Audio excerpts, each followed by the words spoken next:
Israeli কর্তৃপক্ষ জানিয়েছে ২০২৩ সালের ৭ অক্টোবর থেকে শুরু হওয়া হামাসের অভিযানে এখন পর্যন্ত ১৮০২ জন ইসরায়েলি সৈন্য নিহত হয়েছেন।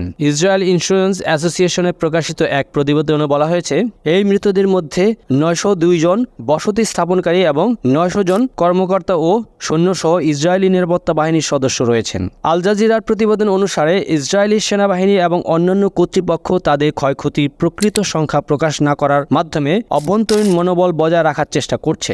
ইসরায়েলি চ্যানেল 12-এর তথ্যে জানা যায়, সেনাবাহিনী হাসপাতাল কর্তৃপক্ষকে নির্দেশ দিয়েছে যে কোনো তথ্য প্রকাশের আগে তা তাদের সঙ্গে সমন্বয় করতে হবে। হামাসের এই আকস্মিক অভিযানটি মূলত ইসরায়েলের 7 দশক ধরে চলে আসা সহিংসতা ও আগ্রাসনের প্রতিক্রিয়া হিসেবে পরিচালিত হচ্ছে বলে ধরা হচ্ছে।